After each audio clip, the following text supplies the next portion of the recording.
माया दी, मेरे पास बिल्कुल टाइम नहीं है। एक्चुअली मुझे लग रहा है कोई है यहाँ पे। बहुत कुछ हुआ है दी, बहुत कुछ हुआ है, लेकिन मैंने वही किया जो मुझे सही लगा। केतन, साफ साफ बात कर, क्या हुआ है? इस वक्त मेरे स्टूडियो में कौन आ सकता है? दरवाजा खोल। दीप, कोई दरवाजा खोल रहा है। केतन, जल्दी खोल वरना। कौन है? हेलो, क्या हुआ? खुलता है कि नहीं?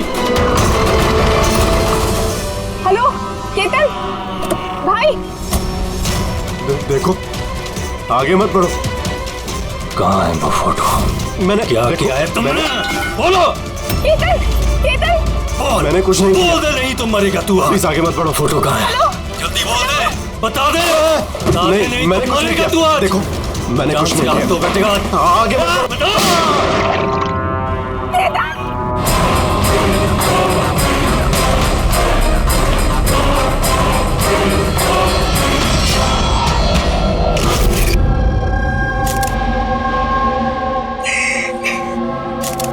आप प्लीज बैठे। संभाल।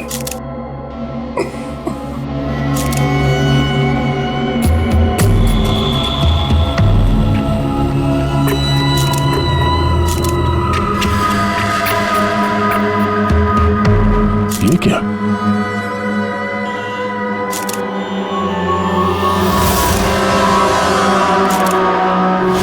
ये किसी के जूतों से आया लगता है। सर वो केतन के जूते साफ थे। स्टूडियो के फ्लोर पे भी ऐसे निशान कहीं नहीं है। जो स्क्रीन पर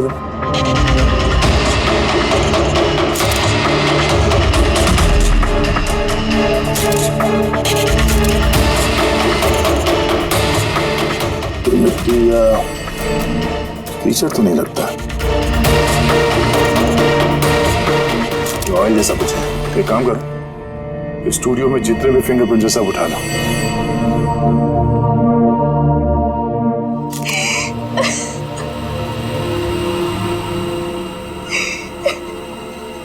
आज जी हम जानते हैं कि ये समय ठीक नहीं है पूछताछ करने के लिए, पर फिर भी आपको परेशान कर रहे हैं। जरा ठीक से याद करके बताइए, आपने ये पूरा हादसा फोन पे सुना था, तो केतन और उस दूसरे आदमी के बीच में क्या बात हुई थी? वो आते ही बुरी तरीके से केतन को मार रहा था। वो चीख रहा था, चिल्ला रहा था, चीजें इधर उधर टूटने की आवाजें आ रही थी। हेलो, कुछ नहीं किया। देखो आगे मत बढ़ो, मुझे कुछ नहीं मालूम ना। वो कुछ फोटोज के बारे में बातें कर रहा था। सर, ये माया जो कह रही है कि केतन का उस वजह से हुआ है, एक एविडेंस की वजह से। एविडेंस क्या? वो फोटोग्राफ था? सर, केतन ने किसी कपल की इंफॉर्मेशन लिख के रखी है सर, ये देखिए।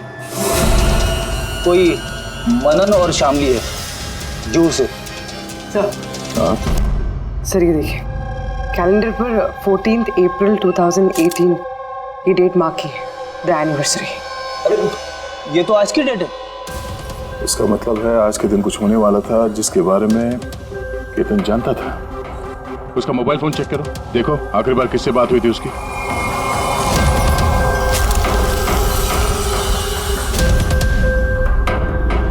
सर, टीएम क्राफ्ट वर्कर्स को फोन किया था शाम को 8:30 बजे। TM craft workers? वो भी केतन के मर्डर के ठीक आधा घंटा पहले।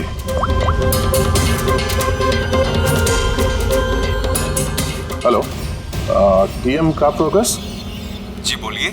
हाँ, केतन ने आपको फोन किया था। किस लिए फोन किया था? आप कौन? मैं उसका दोस्त बोल रहा हूँ। हाँ, उनका फोन तो आया था। ये पूछने के लिए फोन किया था कि उनका गिफ्ट टाइम से डिलीवर किया कि नहीं। गिफ्ट? कौन सा गिफ्ट? एक फोटो फ्रेम था मनन और शामली के लिए। उनकी 25th वेडिंग एनिवर्सरी थी, तो उनको फोटो फ्रेम बना के डिलीवरी करना था। मनन और शामली, उनका घर का एड्रेस मिल सकता है? अर्जेंट है।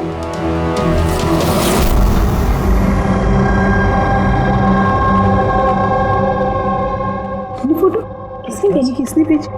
केतन? ये केतन कौन है और इस तरह से हमारी फैमिली पिक्चर भेजने का क्या मतलब है? कैसे जानता है वो हमारी फैमिली को? अरे किसी ने कोई मजाक किया होगा। ये मजाक नहीं है। आप कौन? सीआईडी। सीआईडी? केतन नाम का एक मशहूर फोटोग्राफर था, उसका खून हो गया इस फोटो की वजह से। पर सर, एक फोटोग्राफ के चक्कर में कोई किसी का मर्डर क्यों करेगा? लेकिन सर हम तो किसी केतन को जानते भी नहीं। केतन को नहीं जानते तो फिर उसने आप लोगों की फोटो आप ही को क्यों भेजी? पता नहीं। पर हमने तो कभी ऐसी फोटो खिंचवाई भी नहीं है। और ना ही ऐसी दीवार हमारे घर पर है। सर हमने तो कभी नहीं देखा। और देखिए ना सर, ये नकली फोटोग्राफ लग रहा है। आप खुद ही देखिए, इसमें दीदी है, जीजा जी है। सर, ये खाली कुर्सी रखने का क्या मतलब है इसका? सर, हमें तो लगता है कि किसी ने गलत तरीके से फोटो बनाकर हमें बेच दी है। गलती से नहीं, जानबूझकर आया है आपके लिए ये। और वो भी अपनी जान कुर्बान करके। सर किसी ने मनन की फैमिली को मर्डर के चक्कर में फंसाने की कोशिश की है। वैसे आप कौन? ये हमारे फैमिली फ्रेंड मिस्टर विक्रम। अच्छा, आपके फैमिली फ्रेंड। सर, इस पे ये मैसेज भी, she is hiding, save her. शायद केतन आप लोगों से किसी को ढूंढने के लिए कह रहा है। ढूंढने के लिए?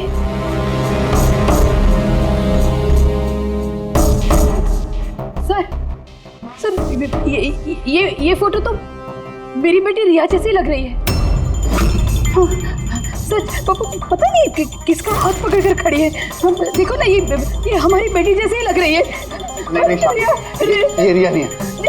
ये रिया नहीं है। ये येलो कलर की ड्रेस मेरी रिया नहीं पहनी थी जब वो गायब हुई।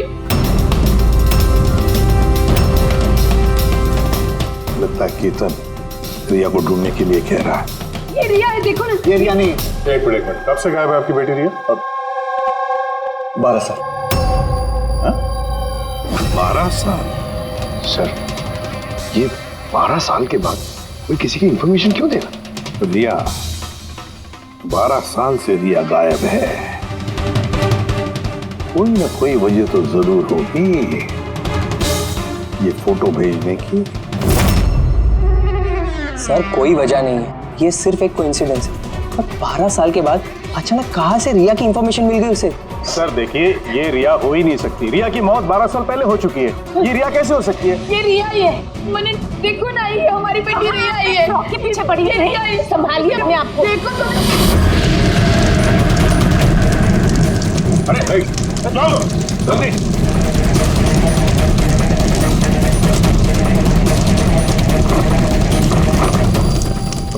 सर ये फोटो तो जल गया, अब क्या करें? कोई बात नहीं, दूसरा मिल जाएगा। खुद भी काम करो, टीएम क्राफ्ट हाउस में जाके इसका दूसरा फोटो बनवा लो। और अगर उसके पास नहीं है तो केतन के कंप्यूटर में जरूर कुछ बैकअप होगा, वहां देख लेना। सर मनन और शामली, आप केतन को जानते हैं या नहीं जानते, इससे हमें कोई फर्क नहीं पड़ता। लेकिन एक बात अच्छी तरह से याद रखना, केतन ने अपनी जान दी है आपकी मदद करने के लिए। वो आप लोगों से किसी को बचाने के लिए बोल रहा है। कोई छिपी हुई है, उसे ढूंढने के लिए बोल रहा है। और वो कौन है और कहां छुपी है वो तो हम ढूंढ ही लेंगे। एक बात अच्छी तरह से याद रखना, जितने भी लोग यहाँ पर हैं उनमें से कोई भी ये शहर छोड़कर नहीं जाएगा जब तक हमारी तहकीकात पूरी नहीं होती। हमें तुम सब पर शक है, सब पर। एक मिनट के लिए मनन, शामली, आयशा और विहान इनके इस नकली फोटोग्राफ को बाजू में रखते हैं और उनके पीछे जो दीवार है उन पर कंसंट्रेट करते हैं, ये फ्रेम्स और ये जो पीछे लिखे हुए नंबर्स पर। अब शामली ने इशारा किया था इस फ्रेम पर, 3 नंबर वाली फ्रेम पर, पीले रंग का फ्रॉक पहनी हुई और किसी का हाथ पकड़ा हुआ है उस लड़की ने। शामली को एकदम से लगा सर इस फोटो में ये बच्ची उनकी खोई हुई बेटी रिया है। और फिर ये message, she is hiding, save her.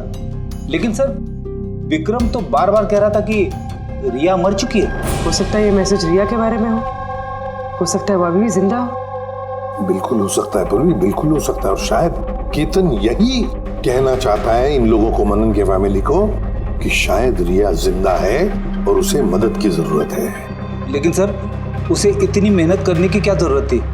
Phone कर देता सीधे और बोल देता जो भी बोलना है रिया के बारे में, या फिर पुलिस को इन्फॉर्म कर देता। सर हो सकता है उसे किसी ने डराया धमकाया हो और तभी तो मजबूर होकर उसने ये सब किया है। केतन ने तो अपना फर्ज निभाया है और हम उसकी मेहनत को बेकार नहीं जाने देंगे। पूर्वी एक काम करो, ये पूरा का पूरा फोटोग्राफ किसी अच्छे फोटो लैब में लेकर जाओ और ये पीछे टंगी हुई ये जो छोटी छोटी फ्रेम्स है ना, उनको अच्छी तरह से चेक करो। और ये भी देखो, ये जो वॉल है पूरी, क्या वो फोटोशॉप तो नहीं की गई है? और रिया के लापता होने की एफआईआर की कॉपी भी चाहिए हमें।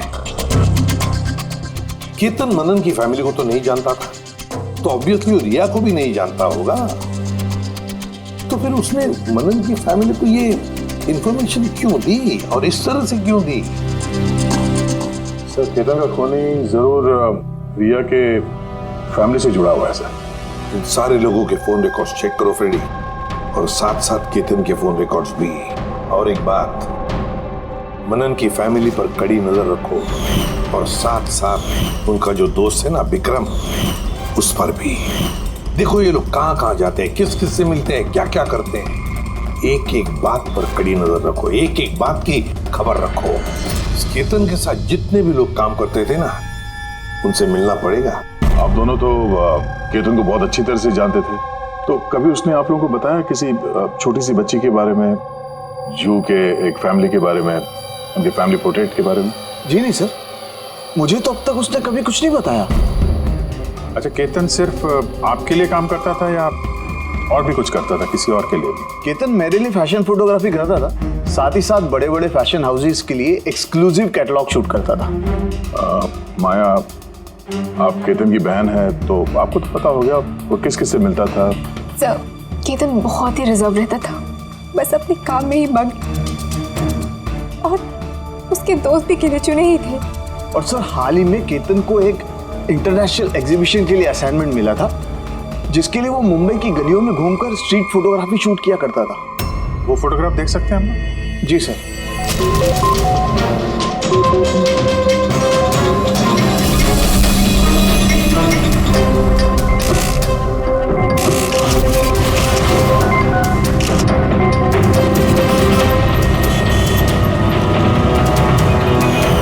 इतना अच्छा पोर्टफोलियो बनाया था सर, एग्जीबिशन में सबमिट ही नहीं की। बहुत परेशान हो गया था वो।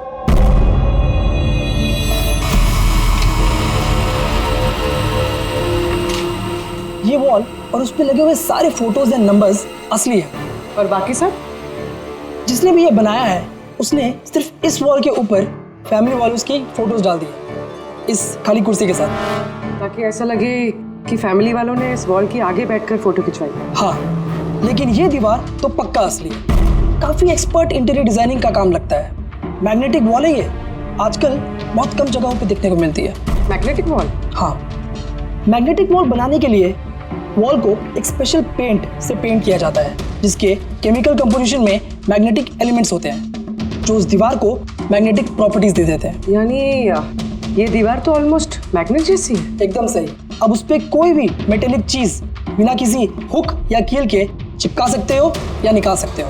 उसी तरह ये वॉल भी मैग्नेटिक वॉल है। Thank you. Thank you ma'am. Mumbai की गलियों में घूम घूम के फोटोग्राफी कर रहा था। जरूर वहीं पे इसे रिया के बारे में कोई ना कोई क्लू मिला होगा, वहीं किसी गलियों में।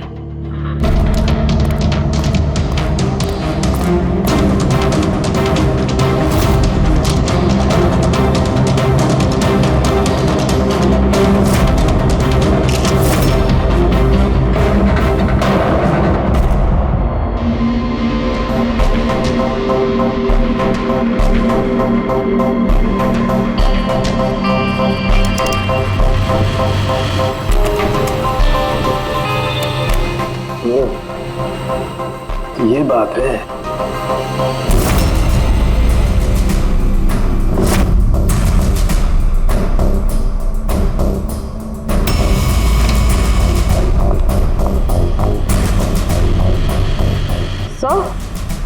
ये देखिए,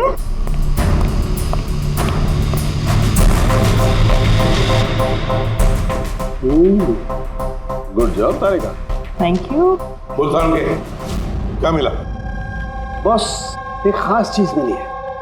दया, तुम्हें याद है तुमने मुझे कुछ चिकना सा पदार्थ ला करके दिया था जो तुम्हें क्राइम स्पॉट पे से मिला था, याद है?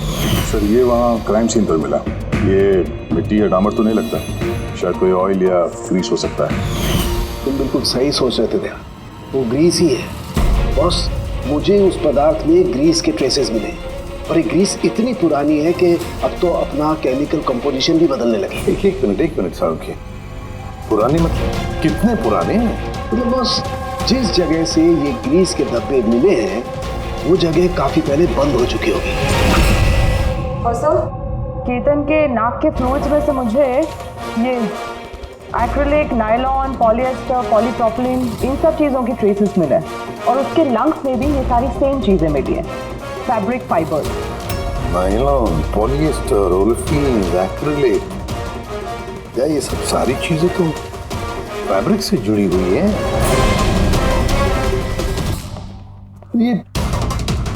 ये तो एक फोटोग्राफर था, इसका क्या संबंध इन सारी चीजों से?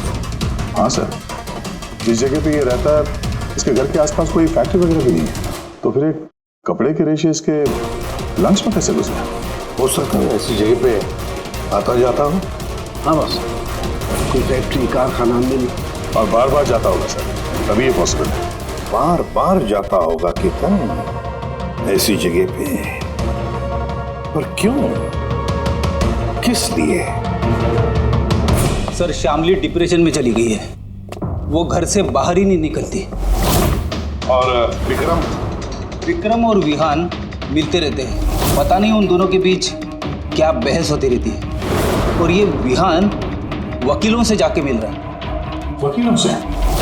हाँ सर, और आयशा अपनी किसी फ्रेंड्स के घर जाती रहती है, लेकिन उसकी जो ये फ्रेंड है उम्र में काफ़ी बड़ी है, मुझे नहीं लगता कि उसका इस केस से कोई ताल्लुक है। और ये जो मनन है ना, केतन के बारे में पता लगाने की काफ़ी कोशिश कर रहा है। अच्छा, अभी फ्रेडी वो जो फोन कॉल के रिकॉर्ड जो ट्रैक किए थे, क्या पता चला? कुछ नहीं पता चला सर, उनके जो रजिस्टर्ड मोबाइल नंबर है उसमें कुछ नहीं है।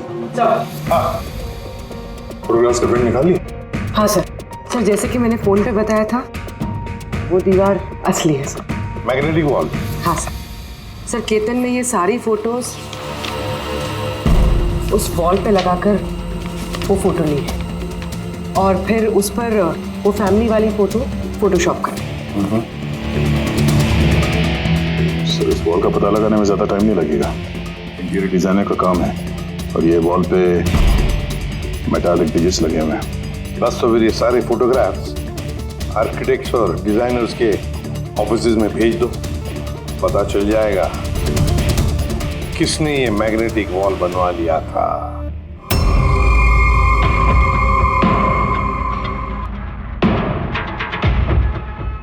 अब ये जो फैमिली बैठी हुई है, इनके पीछे जो दीवार है वो आपने बनाई है क्या? सर एक NRI इंटीरियर डिजाइनर है, वो अपने बोल्ड और क्रिएटिव डिजाइन को लेकर काफ़ी फेमस है, हो सकता है उसी ने वो बनाई है। ऑफ कोर्स ये मेरे ही डिज़ाइंस है, मैजिक लाइफ एड लैब्स के लिए डिज़ाइन की थी मैंने। इट्स अ मैग्नेटिक वॉल, ये सारे नंबर्स मैग्नेटिक मटेरियल के हैं जिसे बिना कोई हुक या कील के लगा भी सकते हैं और निकाल भी सकते हैं। लेकिन मेरे डिज़ाइंस के हिसाब से ये सारे सीरियल नंबर्स में थे, जैसे 1 2 3 4 5 6 7 8 9 10। हाँ मगर मैम इसमें तो नंबर्स 1 3 2 0 6 7 8 9 ये ऐसे कैसे? सर शायद केतन ने किया, लेकिन उसने इस वॉल की फोटो क्यों ली?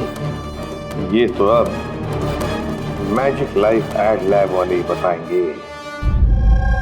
सर यही है वो वॉल जिसकी आपने हमें फोटो दिखाई थी? हाँ सर, और वॉल पे फोटोज के जो एक्चुअल नंबर थे वो ये थे सर। फोटोज में जो भी चेंजेस थे वो केतन ने किए थे सर। केतन, ये नंबर्स तो ऑर्डर में थे ना, फिर तुमने सिर्फ 3206 को चेंज कर कर उसके नीचे स्पेसिफिक फोटोज क्यों लगाई है? कुछ नहीं, वो पजल्स बना रहा, नंबर्स और फ्रेम्स को मिला के एक इंटरनेशनल एग्जीबिशन है उसी के लिए।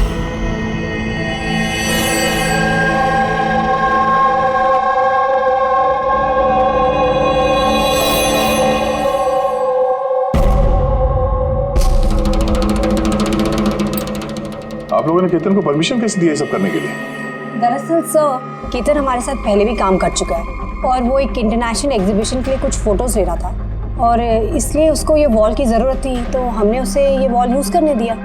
यस सर, एंड कुछ पजल की बात कर रहा था, कुछ समझ में नहीं आ रहा था सर। पजल है?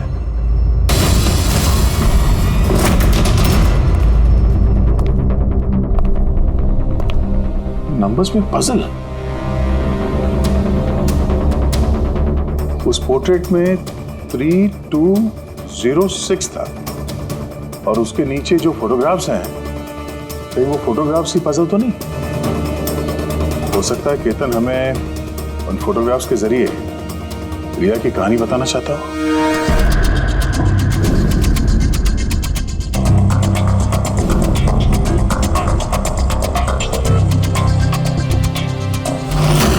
रिया गायब कब हो गई थी?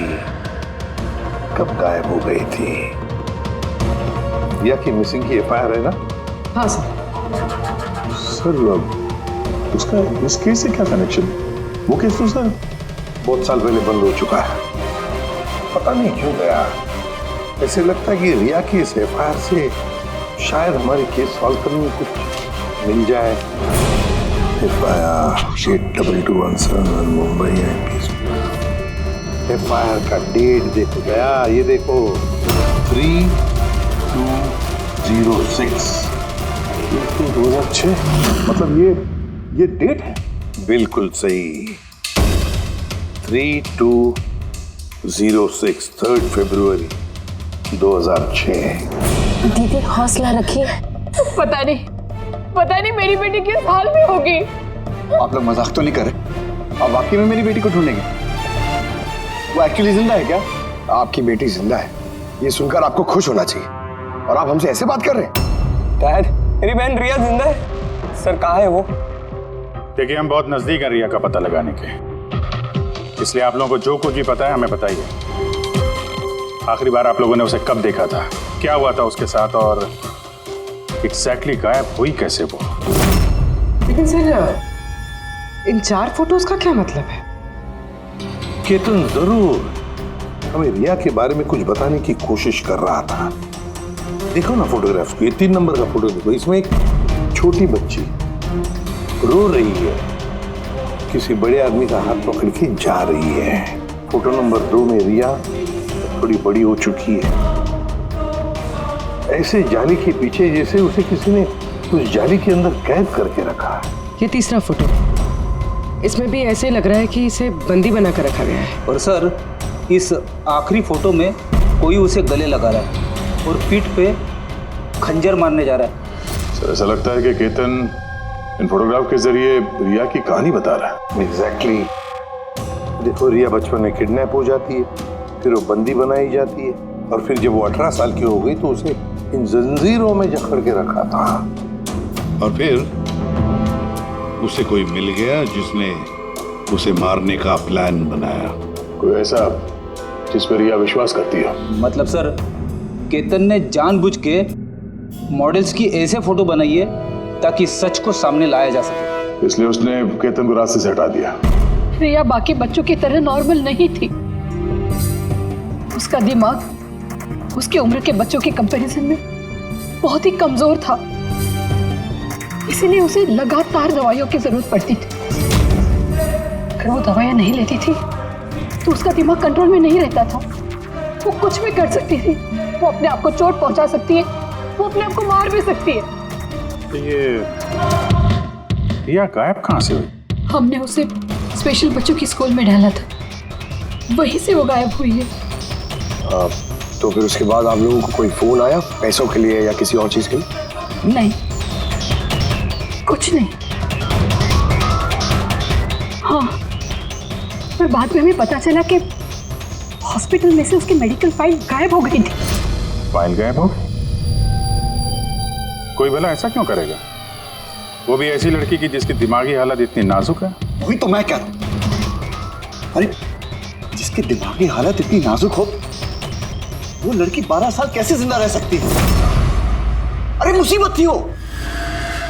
कैसे कह सकते हैं आप ये? शर्म आनी चाहिए आपको। बेटी है वो आपकी। एक बात तो समझ में आ गई मिस्टर मनन, अगर रिया मिल भी गई तो आपको ज्यादा खुशी नहीं होगी। लेकिन हम उन्हें ढूंढ के रहेंगे किसी भी तरह।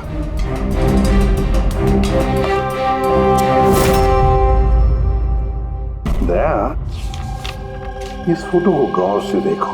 देखो रिया बड़ी हो गई है, 18 साल की हो गई है, लेकिन उसके पैरों में जंजीर जकड़े हैं।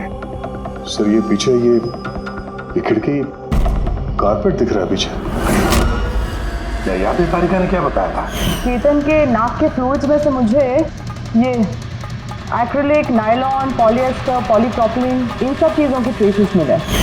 ये सारी चीजें फैब्रिक से जुड़ी हुई है, कारपेट से। ये केतन फोटोज के जरिए ये बताने की कोशिश कर रहा था कि ये रिया किसी पुरानी मिल या फैक्ट्री में है। सर चौथे फोटो में ऑयल कैन और खाली बक्से। और वो केतन के स्टूडियो में हमें ग्रीस के धब्बे भी तो मिले थे। तो शायद खूनी केतन के स्टूडियो में वहीं से जा रहा था जहां रिया कैद है। तीसरी फोटो में वो कारपेट वाली गली और चौथे में वो फैक्ट्री। सर ये दोनों जगह आसपास होगी। पहले ये पता लगाना पड़ेगा कि कारपेट वाली गली के आसपास कोई बंद पड़ी हुई पुरानी फैक्ट्री है क्या? जो भी करना है जल्दी करना पड़ेगा बॉस, क्योंकि हमारे मनन के घर जाने के बाद खूनी खुद सामने नहीं आएगा। शायद किसी से वो काम करवाएगा।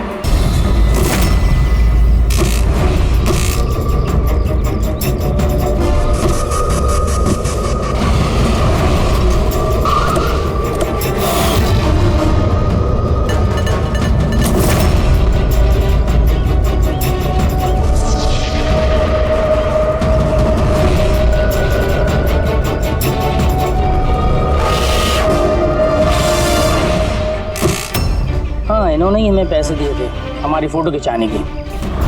2 दिन के लिए आए थे, तीसरे दिन भी दिखे थे, लेकिन वो शायद किसी का पीछा कर रहा था।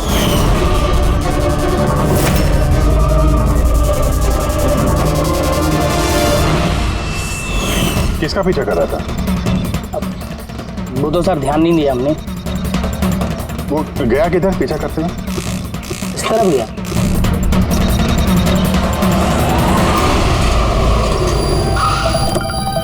हाँ पहुंच गया हूं मैं, फिक्र मत करो, जिंदा नहीं बचेगी वो।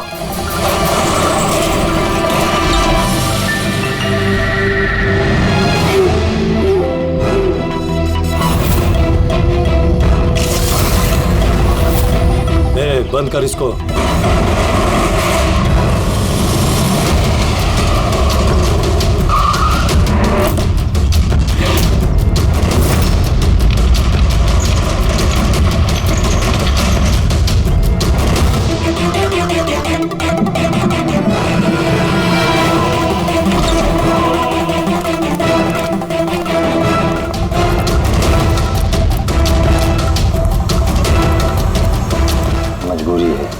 बच्ची को खत्म करना पड़ेगा।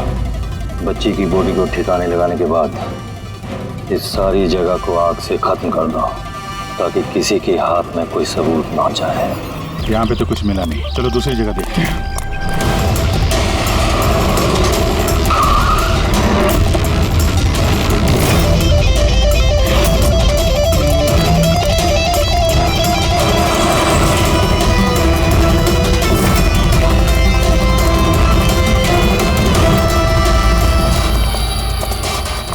रिया, रिया, तुम्हारे मम्मी पापा के पास ले जाने आए।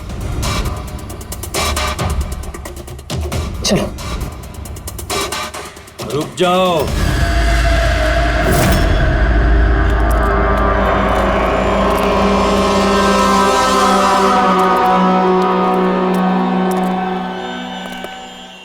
रिया बेटा,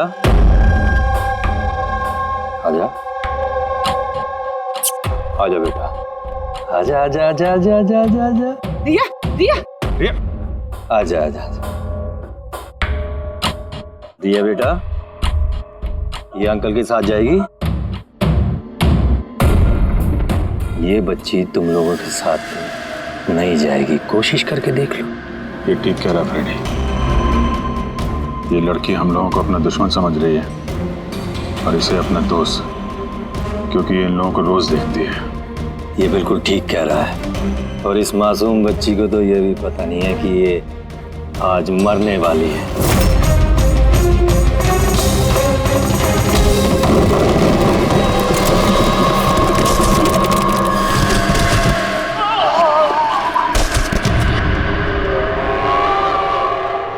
कौन हो तुम लोग?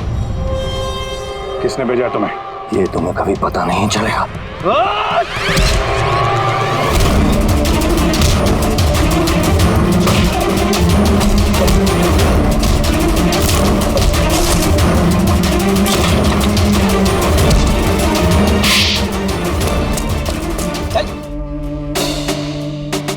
ये तो गया। किसने भेजा तुम लोगों को? हैं? साहब मुझे कुछ नहीं मालूम था, सब कुछ इसी को मालूम है।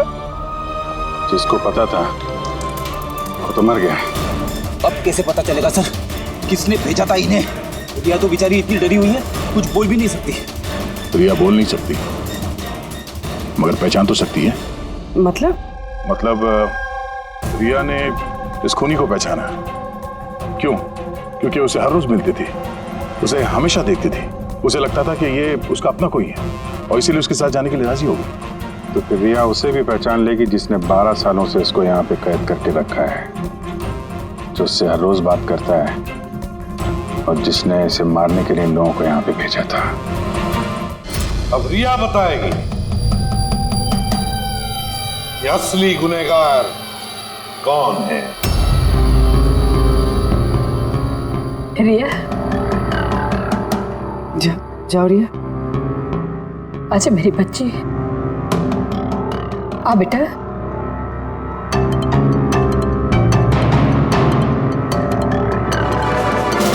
रिया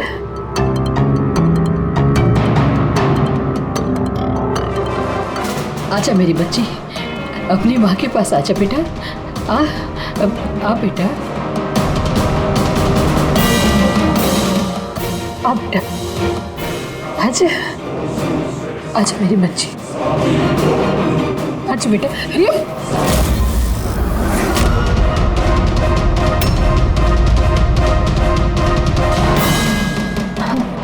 ये तो कमाल हो गया शामली जी, आपकी बेटी 12 साल के बाद आपसे मिलती है लेकिन आपके पास नहीं है, अपने मौसी के गले लग जाती है। ये कैसे? वो तो माँ की जैसी हूँ ना मैं, इसको बहुत प्यार करती है ये मुझसे, इसीलिए। अरे वाह मौसी जी, आपसे इतना प्यार कि रिया अपनी माँ को पहचान नहीं पाई और आप ही के गले लग गई। क्यों? और जानती है क्यों? क्योंकि पिछले 12 साल से सिर्फ एक ही शख्स है जो रिया से मिल रहा था, बातें कर रहा था, जिसे रिया अपना समझती थी। ये क्या बकवास कर रहे हैं? मैं क्यों मिलूंगी इससे? मैं नहीं मिली इससे। रिया से बिल्कुल मिली थी, पिछले 12 सालों से मिल रही थी। तो बकवास हम नहीं कर रहे आयशा, बकवास तो तुम कर रही हो। हमने तो उस डॉक्टर को भी ढूंढ निकाला जिसकी मदद से तुम पिछले 12 सालों से रिया को दवाइयां देती थी, उसकी टेस्ट करवा रही थी। मैं किसी डॉक्टर को नहीं जानती, मैं कह रही हूँ ना आपसे, मैंने कोई मेडिकल टेस्ट नहीं करवाया इसका। बिल्कुल करवाई थी। नहीं, मैंने कोई टेस्ट नहीं करवाया। झूठ बोल रही हो तुम, टेस्ट करवाया था तुमने। मैंने कोई टेस्ट नहीं करवाया, मैं सच कह रही हूँ। मैं किसी डॉक्टर को नहीं जानती, मैं तो इसे 12 सालों से वही दवाई दे रही जो ये 7 साल की उम्र से खाती आ रही है बस।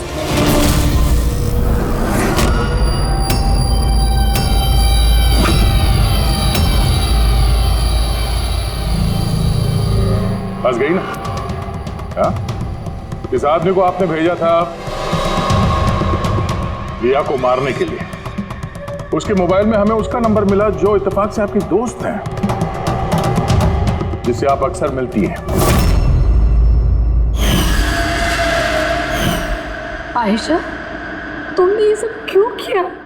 विहान के लिए।